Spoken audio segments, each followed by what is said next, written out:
à tous, bonjour à toutes. Ceci n'est pas un podcast tricot. Aujourd'hui, nous allons parler de laine, de création. Nous allons parler de podcasteuses anglo-saxonnes comme promis. Bref, ceci est un podcast blabla tricot. J'espère que vous allez bien. Comme promis dans mon dernier podcast, j'avais évoqué la possibilité de faire un intermède, un moment en fait où on va discuter, enfin où je vais blablater autour du tricot, autour surtout autour de création, autour de podcast, autour de mes élucubrations en fait. Je vais vous faire des élucubrations tricot. Donc j'espère que ça va vous plaire. J'espère qu'on va passer un super moment ensemble. Moi à blablater et vous après à m'écouter. Et puis surtout n'hésitez pas à participer vous aussi en dessous, dans le feed, à me faire des retours. Je serais vraiment très heureuse d'avoir vos retours. Et pour ceux qui ne me connaissent pas, je me présente à nouveau. Je suis Cordélia Vore sur cette chaîne YouTube, Vore Tricot sur Instagram et Cordélia Vore sur Ravelry. Allez, on commence. Alors, pour la journée, pour ce podcast, j'ai prévu pas mal de modèles que je vais vous montrer. Alors, non pas pour le modèle, mais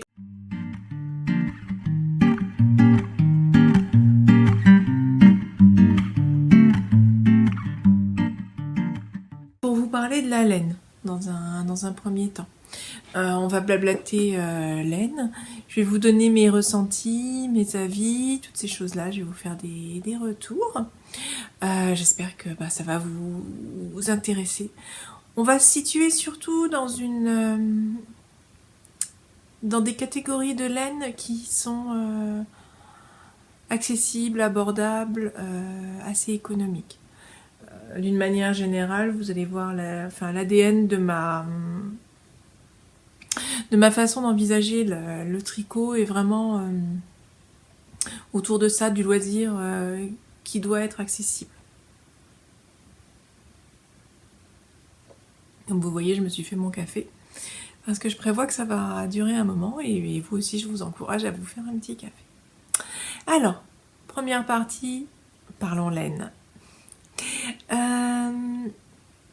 Je pose ma tasse. Comme je vous disais, je suis surtout axée sur des laines qui sont vraiment accessibles avec une sensibilité écologique. Ici, vous verrez rien de très dispendieux ou mainstream. Alors j'ai pris ce châle là parce qu'il a l'intérêt d'être fait avec plein de restes de laine. Donc, commençons. Allons-y. Ceci est de la lima. En plus, comme tout ça c'est tricoté ensemble, ça vous permet de voir le vieillissement. Le vieillissement. Donc, ceci est de la lima. La lima, c'est une laine DK. Donc, DK, ça veut dire 100 mètres au 100 grammes, approximativement. Parce que je suis créatrice de patrons de tricot aussi, que je publie gratuitement sur Ravelry. Je bouge un tout petit peu la caméra, que je sois un peu centrée. Voilà. Je suis créatrice de patrons de tricot que je publie gratuitement sur Ravelry. Donc, quand je dis DK, quand je dis worsted, quand je dis fingering, c'est en fonction de l'échantillon. Donc, c'est pour un échantillon d'à peu près 20-21 mailles autour. On n'est pas, voilà, 20-21 mailles au 100 grammes, au 10 cm sur 28 rangs. La lima. Et ça aussi, c'est fait en lima d'ailleurs. C'est mon cache-cœur que vous trouverez aussi publié gratuitement sur Ravelry. Et il est fait en lima rouge. Là, c'est une lima verte. Alors, la lima, c'est une laine qui contient de la laine de mouton, d'une part. Et d'autre part, elle contient aussi de l'alpaga. Alors, elle est extra. Elle est extra. Elle est vraiment super, quoi.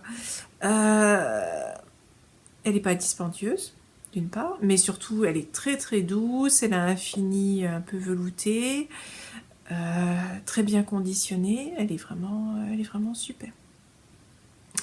Et comme vous voyez, alors, ça, ce sont des...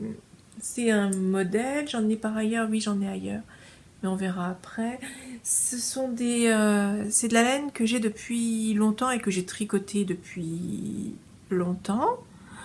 Pour ma part, je ne lave jamais mon truc, mes pulls à la machine.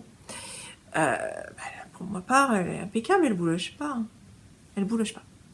Pour moi, l'Anima, elle est vraiment tip top. Donc, je ne saurais que vous encourager à l'essayer. En tout cas, au moins quand vous êtes relativement débutant. Vous aurez le plaisir de la papouiller parce qu'elle est vraiment moelleuse. Et c'est un échantillon de DK, donc ça monte relativement vite.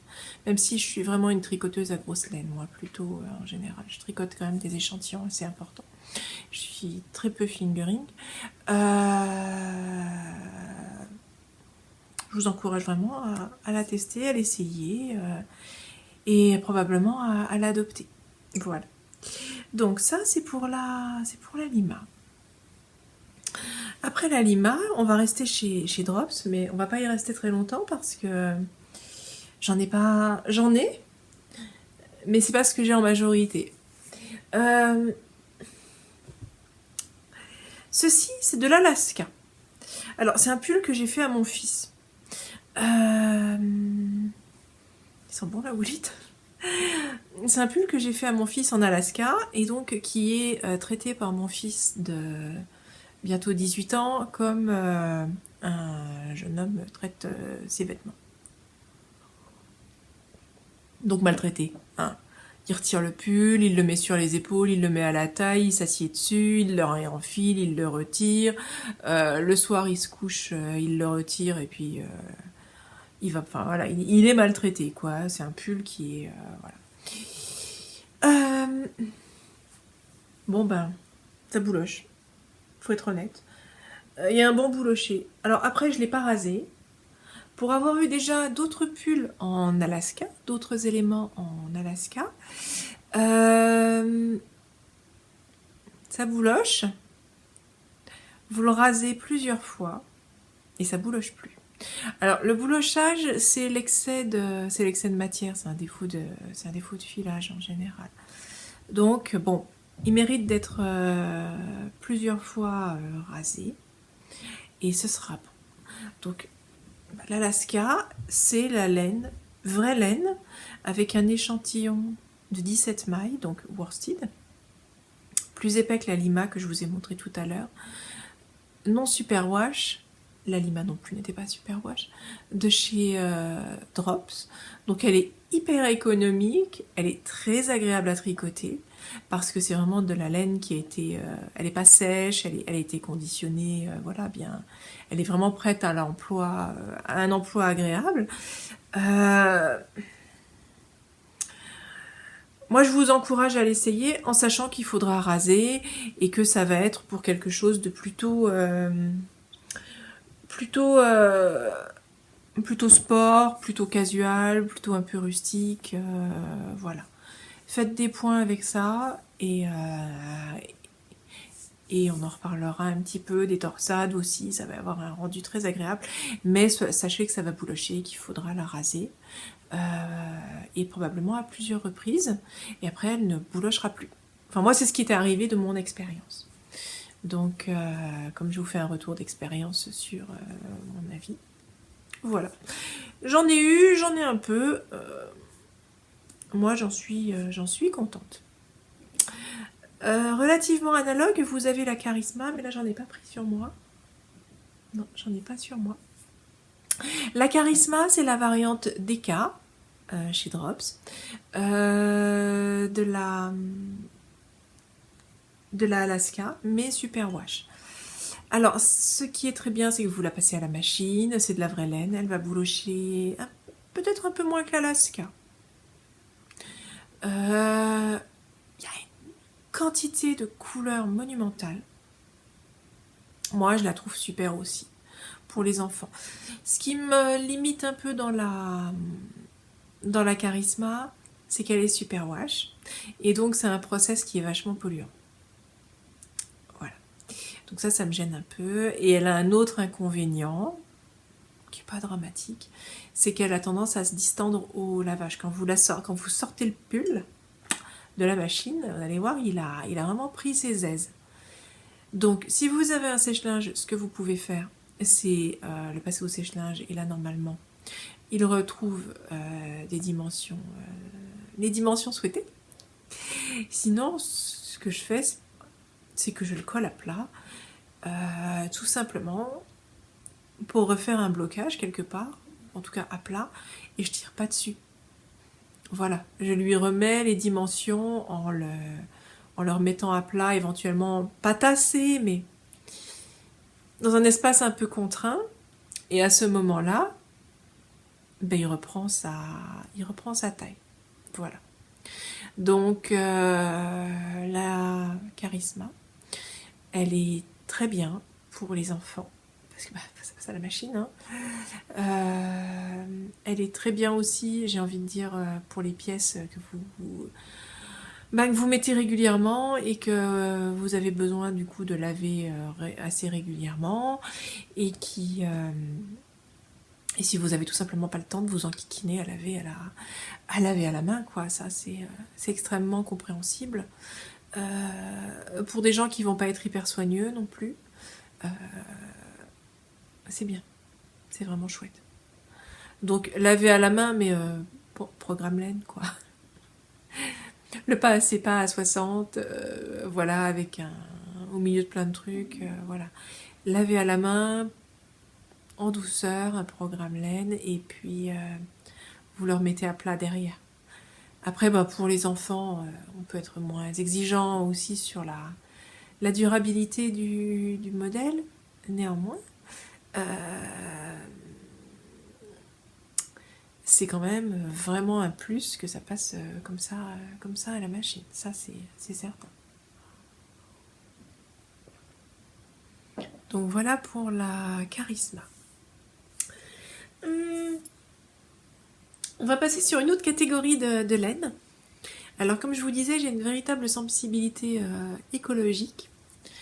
C'est pas que laine économique, c'est aussi laine écologique, laine naturelle et laine locale. Donc là, ce que je vais vous montrer, c'est de la laine Burel, dans lesquelles j'ai tricoté un design que j'ai appelé Tiffen.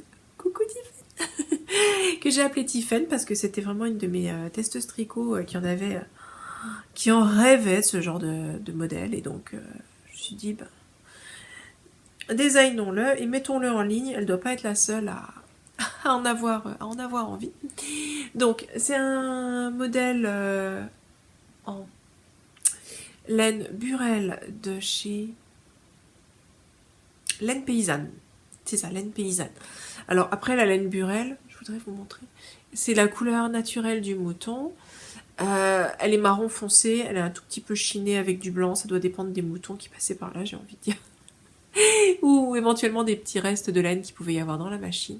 Je suis désolée, là l'éclairage n'est pas optimal. Mais bon, vous voyez quand même là, voilà. Donc elle est marron foncé, couleur naturelle des moutons. J'en avais acheté un cône de 1 kg. Puis j'ai tricoté des choses dedans. Et puis j'en ai peut-être encore un petit peu, oui, mais pas des masses. Je ne saurais que vous encourager, hein. Regardez, alors là pour le coup, mon Tiffen, je le mets, je l'ai mis. C'est vraiment la veste c'est en fausse côte anglaise avec du point de riz, splouch moelleux. Il y a juste les côtes qui sont les manches qui sont en jersey. Bon, le patron est sur Ravelry, il est gratuit, allez le télécharger si ça vous branche. Je le mets énormément. Je le mets énormément parce qu'il y a un petit côté un petit peu veste. Je l'ai mis énormément pour aller bosser, hein, vraiment tout simplement, pour être bien dans mon truc. Au-dessus d'un autre pull. La couleur est foncée, sobre, donc bah, ça passe bien, hein, voilà. On est bien dedans. Il est réconfortant. Ça, c'est l'effet point texturé, point de riz, point de mousse, fausse côte anglaise, point de blé, tous ces points texturés, il y a un côté réconfort. C'est leur variante de 266 mètres au 100 grammes, tricoté en 5. Vous voyez, il n'a pas bougé, il n'a pas bouloché. Je l'ai jamais rasé. Ou alors 2 bouloches qui se battent en duel pour dire que voilà, c'est la seule que je trouve. C'est super. La couleur, elle va pas décolorer. Bon, bah forcément, ce sont des couleurs neutres et naturelles. Alors, je vous parle de celle-là, mais toutes les laines en général, des lainières ou lainiers type Fonty, laine naturelle, il y a eux, il y a Fleur de Laine, il y a Florence de Laine Delphine qui vous en fait aussi, il y en a pléthore, et je m'arrête parce que je vais en oublier 32 000, donc, et je veux surtout oublier personne, mais elles sont super. C'est pas très cher. Le kilo, 1 kilo. Et là, c'est une laine assez épaisse. 1 kilo va vous coûter un peu moins de 100 €, 80-90. C'est pas très cher, voilà. J'en conçois, c'est un coût, hein, et je l'ai acheté en cône. Néanmoins, vous allez faire plusieurs pulls dedans. Donc, regardez ce qui existe, voilà. En sachant que bah, vous allez prendre la couleur naturelle, couleur naturelle du mouton, et que ce sera souvent un écru. Si vous n'êtes pas trop branché écru, bah regardez les laines Solognotte, Burel, Bizet, essentiellement. Vous faites Google, vous allez en trouver.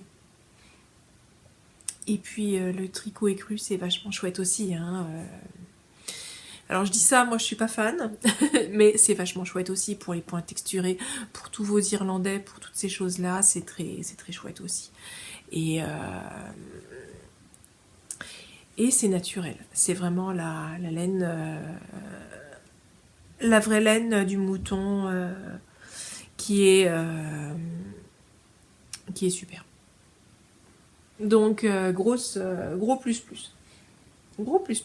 Alors, on enchaîne. On va continuer et là, je vais vous parler de la Holzgarn. Alors, la Holzgarn, personnellement, je l'achète en cône. En général. Voilà, un cône de Holzgarn. Celui-ci, c'est le Hyacinthe, super soft. En gros, c'est la même laine que celle que je vous ai montrée au niveau du rendu, de la sensation. C'est de la laine rustique avec un mélange mérinos et laine locale. Elle est douce, elle ne pique pas, mais elle est sèche. C'est la laine idéale pour les jacquards. C'est la laine, c'est pas comme celle-ci, c'est une laine qui est idéale pour les points texturés, au moins à mon sens. Elle est conditionnée, que ce soit en tights ou en super soft, que en laine fingering, avec un échantillon de malade. Enfin, il y a énormément de laine, mais là, j'ai pas la référence sous les yeux. C'est plus de 360 mètres au 100 grammes. Mince, j'ai pas là sous les yeux, je vous aurais bien dit. Et je ne voudrais pas vous dire de bêtises. J'en ai pas un là qui se promène. En tout cas, c'est un très gros échantillon. J'essaye de lire. Est-ce que je vois un peu plus loin, mais je n'y arrive pas. Bon. En tout cas, c'est un très gros échantillon, ça c'est sûr. Et du coup, c'est vraiment super, super agréable à tricoter. Non, c'est plutôt près de 600 mètres au 100 grammes. 566, je crois. 566 mètres au 100 grammes, il me semble. Elle est sèche. Quand elle n'est pas lavée, elle a un côté ficelle qui peut ne pas être agréable à tricoter, que certains n'aiment pas. Vous la lavez, c'est volontaire parce qu'elle est encore en soin. Madame Holst ne conditionne pas énormément sa laine pour un souci écologique. Donc vous la recevez, elle n'est pas conditionnée comme la Lima, qui bougera pas en fait, qui va rester la Lima ou la Alaska ou d'autres laines en général. Elle est sèche, elle est en soin. Il y a des gens que ça peut déranger et qui ne l'apprécient pas pour ça. Néanmoins, et en plus, et ça c'est à visée économique qu'elle a dû le faire, je pense, parce que c'est intelligent, il n'y a qu'un seul poids de laine. Et vous pouvez marier vos fils ensemble, doubler, tripler, faire varier, vous allez avoir des chinés un peu, bon, faire votre propre mélange quelque part. Mais du coup, je pense que elle s'enquiquine pas avec plusieurs références. Et c'est très bien. Je vais ressortir le cône. Mais c'est très bien pour elle, hein, pour ses stocks et tout ça. Les fils ont des couleurs géniales.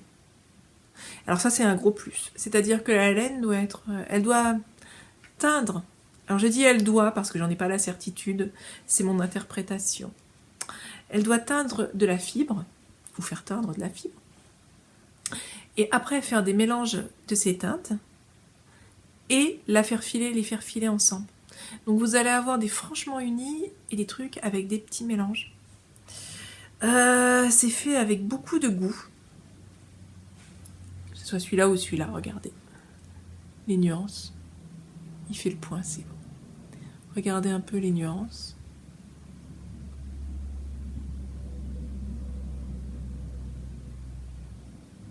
Puis j'ai pas mis mes lunettes, donc je suis pas sûre de bien... pour que vous n'ayez pas le reflet, mais voilà. Il y a énormément de nuances, en tout cas. Et vous pouvez en rajouter vous-même des nuances, tout simplement en tricotant plusieurs. Donc voilà, ça c'est fait.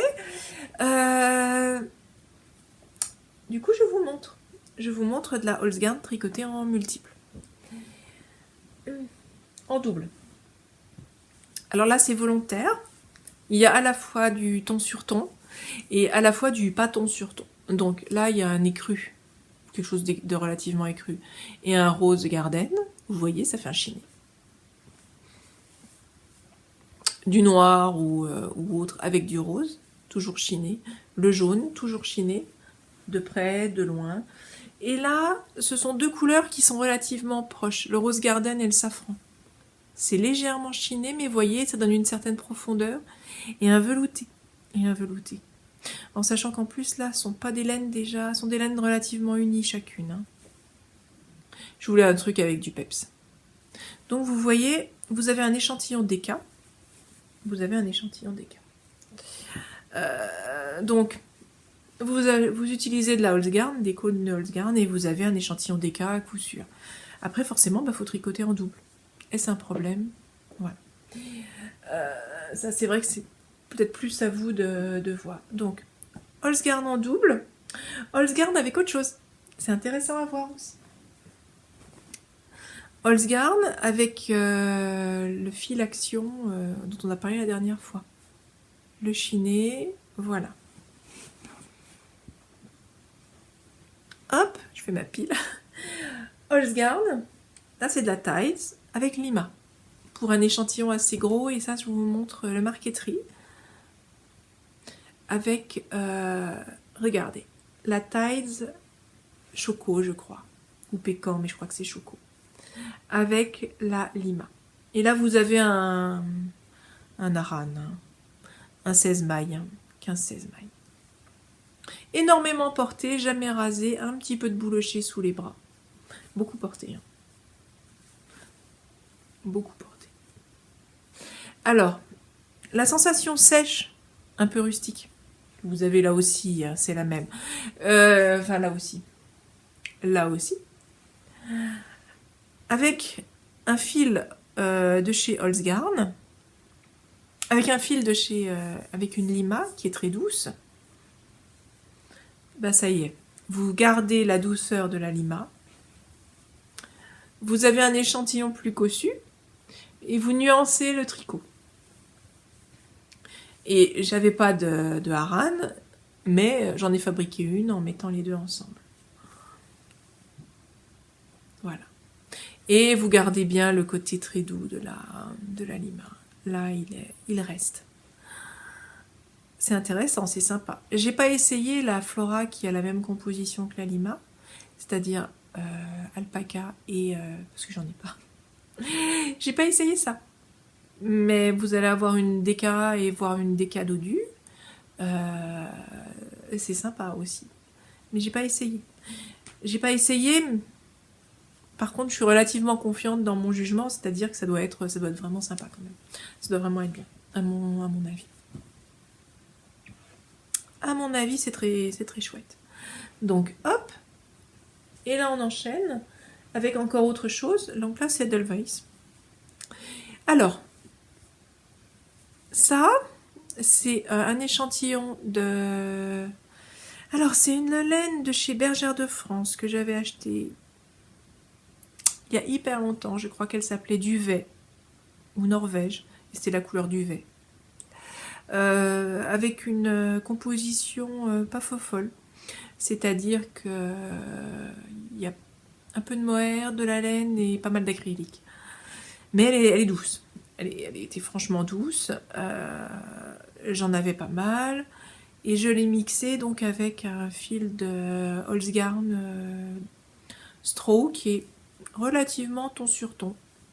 Relativement. Voilà. Très très doux. Très très joli. Vous voyez, c'est très sympa. Si le modèle vous plaît, il est sur Ravelry gratuit. Voilà, je le dis au passage, mais il est sur Ravelry. Vous pouvez aller le télécharger. Donc ça, c'est vachement bien. Et après, j'arrête ou presque. En triple. Alors en triple, ça vous fait un échantillon comme la Aran. Sec. Ici, c'est un mélange, ça doit être le chocolat de tout à l'heure, là, avec le choco de tout à l'heure, avec la truffle, je crois. Regardez comme c'est beau. Nuancé. Là, voilà, vous verrez peut-être mieux. Là. Nuancé, avec une belle profondeur, voilà. Et vous voyez, alors, beaucoup porté aussi, et pas de boulochage. Hein. Pas de bouloche. Donc la Holzgarn, comme la laine locale rustique, elle est sympa. Hein. Elle est vraiment très sympa. Autre chose que j'ai oublié de vous dire, c'est que la Holzgarn, comme les laines rustiques, vous variez la taille d'aiguille. Vous avez une fingering, vous n'allez pas monter. Mais vous avez cet échantillon DK, vous le tricotez avec des aiguilles 4, 4,5, 5, 5,5, si vous tricotez serré quand même.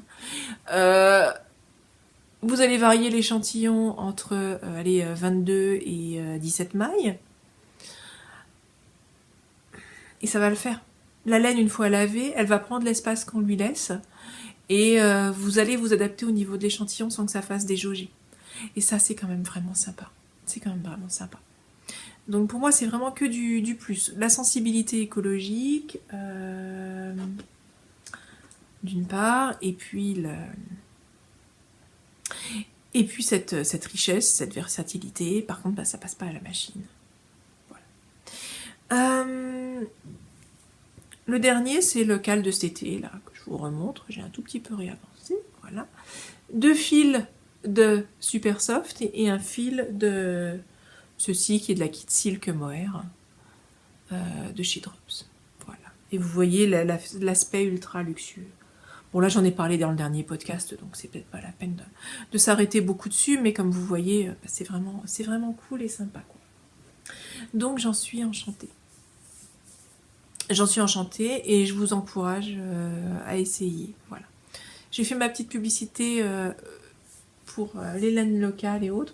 Je tiens à préciser que je ne reçois absolument aucun centime de ma publicité. Hein. Donc c'est vraiment mon avis que je vous donne spontanément. Voilà. Je ne suis pas du tout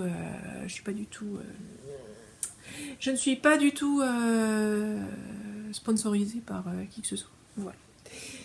Donc les laines, c'est fait. Petite variante, je crois qu'en ce moment, petite remarque, je crois qu'en ce moment il y a des promotions Drops, donc voilà. Chez à peu près toutes les boutiques en ligne vous allez trouver, donc c'est peut-être le moment aussi de refaire votre stock ou d'essayer si vous connaissez pas. Mais je pense qu'il y a beaucoup de personnes qui doivent connaître, qui me suivent, qui doivent connaître de manière générale. Alors ceci est une tasse, du coup je vous la montre. J'ai une nécropole pas loin de chez moi, une nécropole mérovingienne. Donc à peu près tous les ans ils font des activités et à peu près tous les ans on va revisiter la nécropole avec j'ai envie de dire avec les enfants, mais c'est surtout avec ma petite. C'est vachement intéressant, quoi. C'est vraiment intéressant. Et puis je vous encourage aussi à vous intéresser à tout ce qui va être historique.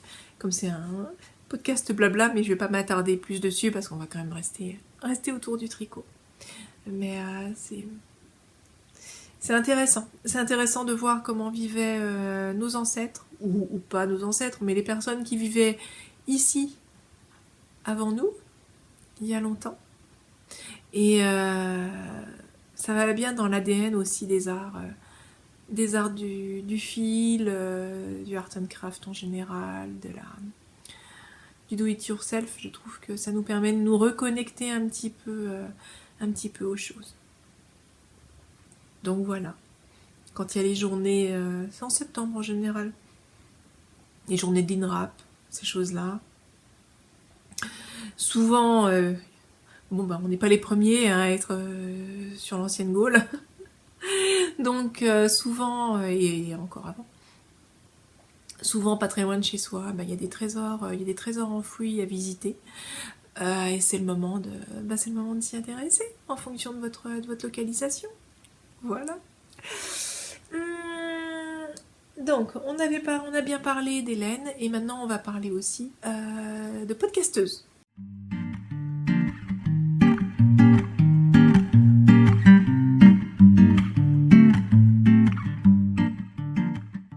Alors, podcasteuse tricot anglo-saxonne.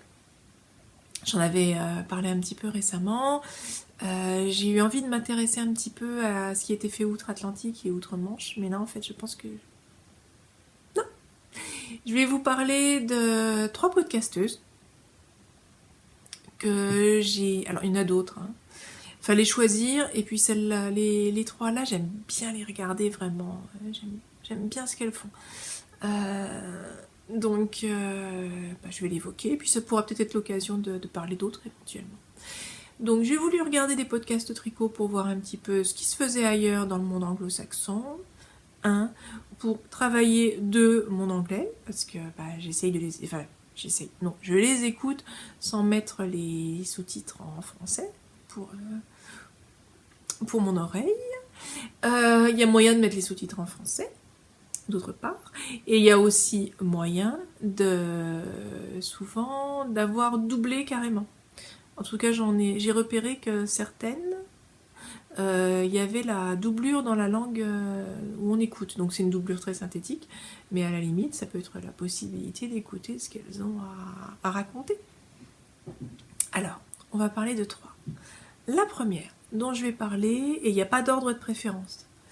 La première dont je vais parler, c'est Nora. Alors Nora, Elle habite dans le Connecticut. Nora, je vous mets en bas. Hein. Et Nora aka as known as Nora Knitz. Donc Nora, aussi connue sous le nom de, ou sous le surnom de Nora Knitz. Nora Tricotte, quoi. Alors Nora, c'est une jeune femme qui habite dans le Connecticut, qui tricote uniquement depuis 2023 et qui vous fait des podcasts. Mais il y a un boulot derrière. Alors, elle en fait un toutes les semaines. C'est le jeudi. Non, pas le jeudi, pardon. Le samedi, Nora sort son podcast. Ça fait 1 an et demi qu'elle tricote. Ça fait peut-être à peu près autant de temps qu'elle fait des podcasts. Donc, j'ai l'impression qu'elle est tombée dans la marmite, mais un truc de malade. Ce sont des podcasts super, hyper travaillés. Avec des petites images. Et elle vous met tout.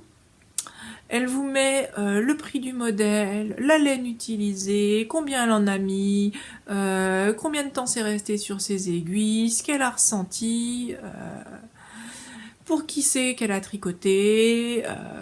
Vous avez l'impression d'avoir... je vais vous dire une amie de tricot... mais il y a un vrai côté ambianceuse en plus. Et un enthousiasme de ouf. Et des podcasts hyper travaillés. Il y a une petite musique qui va bien, plein d'images, elle vous raconte tout. C'est une petite jeune femme super pétillante. Et c'est un vrai plaisir de la regarder. Il y a un côté aussi très américain, c'est-à-dire... mine de rien, pour faire un podcast comme ça, c'est qu'elle est ultra perfectionniste, vraiment. C'est pas de l'improvisation, vraiment. Je pense que c'est très scripté. Je sais pas dans quoi elle bosse. Ces animations, elles sont son petit générique et selon la période de l'année. C'est-à-dire si on est en hiver, si on est au printemps, si on est à Halloween, s'il neige dehors, s'il y a un super soleil, c'est vraiment un boulot de passionné ultra impressionnant. Alors, qu'est-ce qu'elle tricote, Nora? Comme laine, un peu de tout. Et ça, j'aime bien. Il y a des choses plus ou moins chères, mais elle va aussi vous tricoter de la laine qu'on ne connaît pas forcément nous ici, mais de la laine avec beaucoup d'acrylique. Et il y a des choses plus chères aussi, mais il y en a vraiment pour tous les goûts. Ce que j'ai pu constater quand même. Alors déjà, Nora, c'est un format intermédiaire. C'est-à-dire qu'elles doivent nous tricoter des tailles pour elles, dans des L à voire XL. Voilà, c'est un corps assez un peu large. Donc, elle se montre avec le modèle. Donc, vous voyez aussi le rendu, non pas sur une jeune femme filiforme, voilà. Vous voyez déjà le rendu sur un corps comme on peut beaucoup plus avoir quand on n'est pas au régime. Voilà. Donc c'est vraiment très intéressant de la voir. Les couleurs sont plutôt chaudes, en général, dans des couleurs assez naturelles, des marrons, des oranges, des beiges, des gris. Elle tricote pour elle tricote pour sa sœur, elle tricote pour son papa. Beaucoup de torsades. Oui, rétrospectivement, beaucoup de torsades. Un peu de jacquard, je ne sais plus si j'en ai vu, j'en ai peut-être vu un petit peu, mais beaucoup de torsades dans des couleurs neutres chaudes. Des couleurs, je dirais, un petit peu automnales, extrêmement faciles à porter et extrêmement douces. Voilà. Elle est pétillante, elle est plaisante, je vous encourage à aller la voir. Donc Nora, also known as Nora Knitz. Et je vous mettrai ça en bas. La deuxième dont je vais vous parler, alors là c'est un autre univers. C'est une tricoteuse, alors je ne sais plus si c'est suédoise ou norvégienne. Elle habite près de Uppsala, donc en Scandinavie. C'est une ville universitaire. C'est une jeune femme, elle est entre 20 et 24 ans à peu près, qui est étudiante en pharmacie. Donc c'est pas le même univers que Nora. Là, vous allez arriver dans un monde avec des projets, alors pas non plus dispendieux, pas non plus, mais ça va être des laines déjà, des laines norvégiennes, des laines Knitting for Olive, des laines avec des projets qui doivent coûter une petite centaine d'euros assez systématiquement, entre 50 et 100 euros en fonction de la taille du projet. Mais ça va être de la pure laine avec souvent de la kit silk, et ça va être plutôt de la Knitting for Olive ou autre apparenté que de la Holst. Voilà, c'est vraiment déjà sur des projets un petit peu plus onéreux. Vous allez arriver dans le monde de Grace Kelly.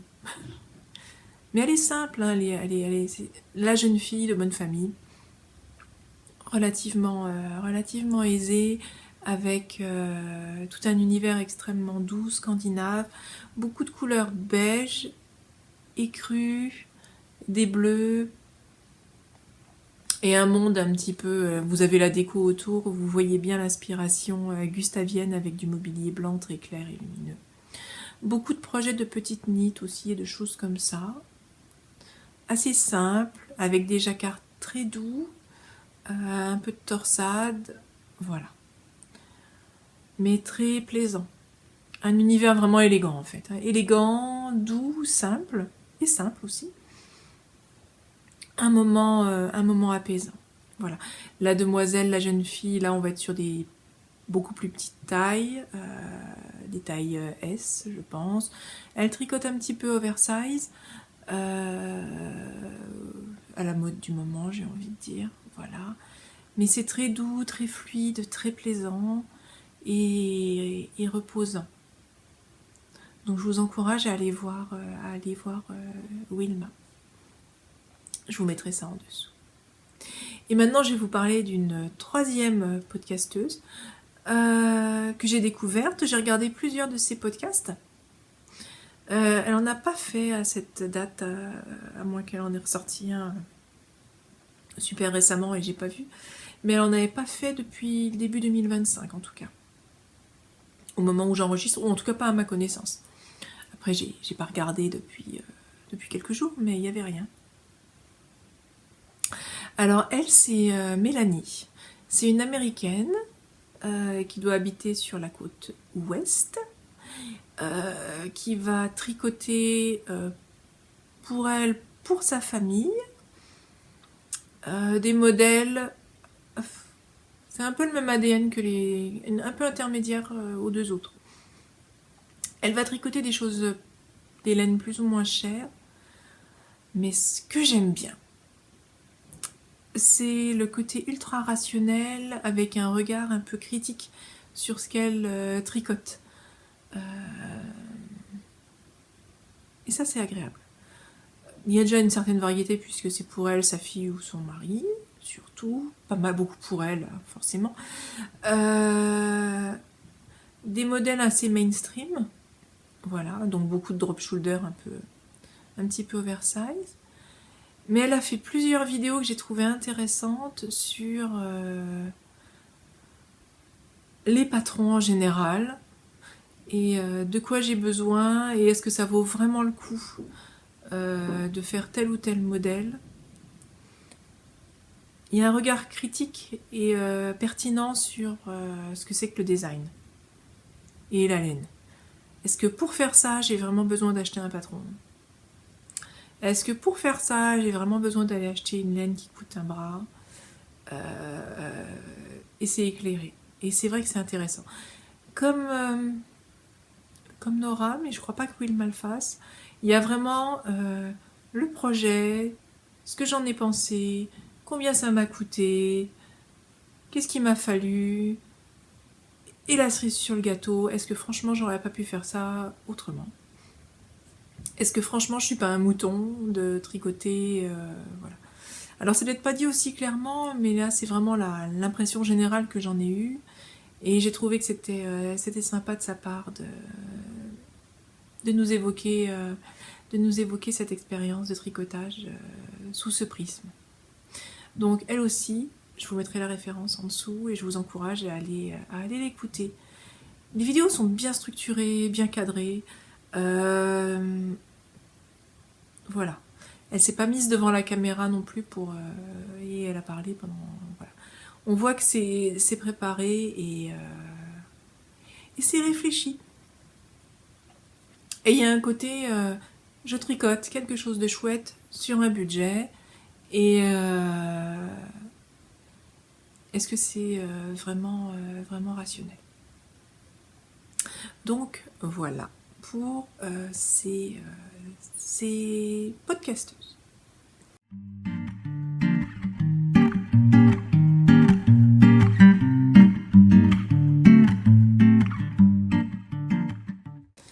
Maintenant, dans une dernière partie assez courte, je vais évoquer avec vous un petit peu ma manière de travailler quand je design quelque chose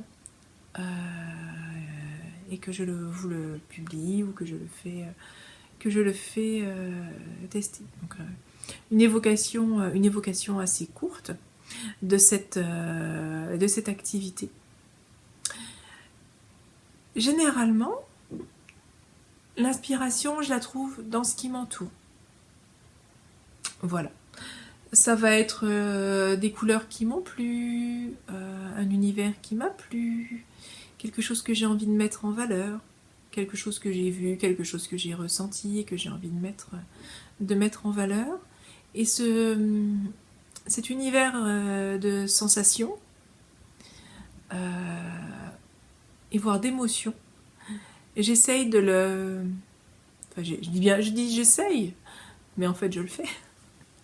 Après, le résultat est plus ou moins près de ce que je voulais, mais voilà. Je vous le fais vivre dans le tricot. Et en fonction, je vais choisir si c'est plus ou moins torsadé, plus ou moins travaillé, plus ou moins ci, plus ou moins ça. Je vais choisir la construction qui va bien pour le faire vivre. Donc c'est comme ça que je le fais. Et comme les autres designeuses, parce que je peux voir quand je regarde ce qui est produit par les autres, il faut que ça trouve sa résolution, soit dans un yoke, soit dans un drop shoulder, soit dans un raglan. Et c'est souvent le drop shoulder qui l'emporte parce que j'aime faire des choses avec beaucoup de motifs. Et c'est donc le drop shoulder qui permet d'en caser un maximum. Démonstration. Voilà.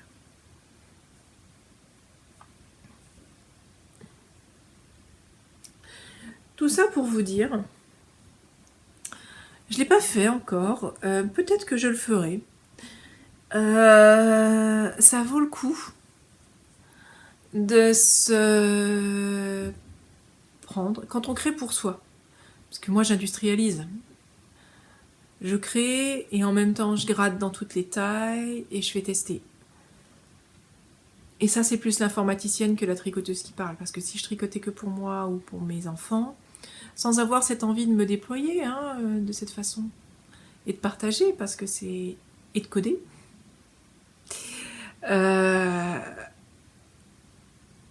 ce que je ferais, et ce que je vous invite à faire, à essayer, c'est vraiment de prendre une base de drop shoulder, de raglan, de yoke, et d'intégrer vos propres modifications dedans. Ce que je vais vous proposer dans mes patrons, il va y avoir le motif, il va y avoir tout qui va être intégré, et je le dis toujours aux testeuses, si vous avez envie de modifier un peu sans déstructurer complètement, parce que j'ai quand même besoin d'avoir un retour sur la qualité du travail que j'ai fait et que je vous propose. Mais c'est de le modifier vous-même. Alors prenons des exemples. Celui-ci là, qui est là. Parce que pour le coup, c'est ce que j'ai fait. Ma fille voulait un pull raglan. Non, je voulais tester le raglan avec Thibaut, qui est en train de tester mon intemporel raglan en Python, parce que j'ai refait du développement. Bon, ça j'en parle à toutes les... à chaque fois que j'en parle, ces derniers podcasts, donc voilà. Et j'ai voulu le monter pour ma fille et j'ai voulu rajouter un motif. Qu'est-ce que j'ai fait? J'ai choisi un motif. Je voulais un raglan. J'ai choisi un motif et je l'ai planté au milieu. Donc, j'ai monté mes mailles et j'ai centré un motif. Et c'est exactement ce que je vais faire quand Enfin, là, je suis en train de l'intégrer dans le Python. Un truc assez généraliste. Qu'est-ce que j'ai fait? Je l'ai planté au milieu. J'ai regardé combien de mailles j'avais entre là et là, entre chaque marqueur de raglan. J'ai retiré la taille du motif. J'ai coupé en deux. Et j'ai ce que j'ai à mettre ici, ce que j'ai à mettre ici, et mes 2 marqueurs, et hop. Comme c'est un raglan, on commence derrière, on fait un petit peu jusque là d'augmentation, on joint et on fait le devant. Qu'est-ce que j'ai fait? À partir du moment où j'ai eu joint devant et fait un tour, j'ai regardé combien j'avais ici, combien j'avais entre mes 2 marqueurs de raglan. J'ai retiré le nombre de mailles du motif, j'ai coupé en deux, divisé par 2. On a arrondi à 2 à 1 près, quoi. Ou ça tombe rond, ou ça tombe pas rond, mais une maille, concrètement, on s'en fout, objectivement. Si c'est impair ou pair. Donc éventuellement, la designeuse, elle va se poser la question de la parité pour que ça soit vraiment exactement pareil. Je le fais parfois je le fais pas, parce que franchement, à une maille près, voilà. Si le motif est vraiment plus large, on va se poser la question. Et puis j'ai commencé le motif. Là, ça tombait bien que mon motif est sur un certain nombre de rangs et je suis retombée sur le même nombre de rangs que j'avais eu ici, et donc j'ai pu recommencer pour être en phase. Mais sinon, j'aurais commencé mon motif un tout petit peu plus... pas exactement sur le même nombre. La question est à se poser éventuellement, sachant qu'il y aura une reprise de maille pour le col. Et je continue mon motif devant et derrière, en continuant tout du long jusqu'en bas. Et j'en suis arrivée au même moment dans le motif. Et là, je me suis permise, quand j'ai eu suffisamment de mailles pour les manches, de rajouter un motif ici. Donc là, il se trouve que ça tombait bien, parce que c'est un motif sur de l'endroit, il n'y a pas de maille en vert, il n'y a rien du tout. Donc j'ai pu me permettre de faire ce petit twist. Mais vous, quand vous faites un raglan par exemple, et que vous avez envie d'intégrer un motif, vous savez à peu près ce que vous voulez faire. Vous savez ce que vous voulez faire. Vous le centrez et vous le plantez au milieu. Si le raglan en question n'a pas suffisamment de mailles du début entre les 2 motifs de raglan pour intégrer un motif, éventuellement sélectionner un autre motif, ou voyez ce que vous pouvez faire d'une manière différente pour le faire apparaître. Mais quand vous tricotez, si vous avez envie de rajouter un motif, posez-vous la question. La plupart des modèles que vous allez trouver ont un motif ici qui est déjà planté dès le départ.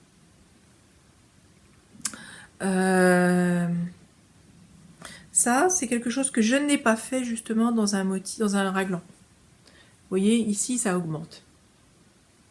Voilà. J'ai dû me poser des questions. Je l'ai designé. Il est sur Ravelry, vous pouvez aller le chercher. C'est complexe. C'est complexe, et quand les personnes le tricotent, il faut être vigilant au moment où vous augmentez. Objectivement, c'est chiant. C'est chiant. Est-ce que, quand vous tricotez quelque chose, si vous avez envie de mettre beaucoup de torsade, mais simplement, vous prenez une base de drop shoulder. Donc un truc à avoir toujours systématiquement si on tricote pour soi. Si on a envie de se faire un pull à torsade, avant de se faire des nœuds au cerveau, d'être super vigilant. Prenez-vous une base de drop shoulder et casez le maximum de motifs ici. Et on continue tout droit. Sur une base de drop shoulder. Comme celui-ci, que j'ai pas avancé, qui est pour mon fils, notamment. Mais vraiment, c'est ce que je vous encourage à faire. Si vous avez envie de tricoter, de faire vos propres modèles pour vous, sans vous poser la question que moi je me pose, de la gradation. C'est vraiment, mais prenez une base et essayez. Faudra que je vous mette des bases. Enfin, de toute façon, vous avez déjà mes intemporels qui existent. Ça vaut peut-être le coup que je vous remette un drop shoulder sans motif ou quelque chose comme ça. Et casez les motifs que vous avez envie de faire. Alors, après, il est possible aussi que certains motifs comme les torsades réduisent le tricot, donc il y a d'autres questions à se poser. Mais si c'est pour faire du point endroit envers, comme ça, il y a vraiment peu de questions à se poser. Hein. Donc franchement, si vous avez envie de laisser vivre votre propre créativité, mais que vous êtes un peu limité par les problématiques de design, plutôt que de chercher pendant des heures un patron, regardez les motifs et prenez une base. Prenez une base, lancez-vous, essayez, franchement, ça vaut le coup. Franchement, ça vaut le coup. Après, moi, je vous mettrai toujours mes propres élucubrations cérébrales. Je vous les mettrai, je vous les publierai. Vous aurez toujours des modèles. Enfin, de toute façon, il y en a pléthore, voilà. Mais vraiment, si vous avez envie de faire vivre, essayez, lancez-vous. Faites vivre votre tricot et votre propre imagination. C'est vraiment quelque chose qui amène énormément en matière de développement personnel. Je pensais pas reboucler sur un sujet comme ça, mais en matière d'épanouissement personnel, c'est vraiment quelque chose qui amène beaucoup. Et ça peut être simple, hein. Par exemple, regardez. Là, c'est le contre-exemple en raglan, mais si vous avez envie de vous faire une marinière, prenez une base de raglan et mettez des rayures, simplement. Prenez une base de raglan et mettez des rayures. Voilà. Donc ça, c'est vraiment ce que je souhaitais évoquer devant vous. Lancez-vous, faites-vous plaisir, donnez-vous cette chance. Sur ces paroles, je vais vous laisser. Ça fait presque 1 heure qu'on parle. J'ai été très très heureuse de faire cet épisode particulier de tricot. Je vous souhaite une excellente journée et je vous dis à très bientôt. N'hésitez pas à commenter, à me faire un retour en dessous, ça me fait toujours très plaisir. À vous abonner, à liker et à toutes ces choses-là. Voilà. Au revoir.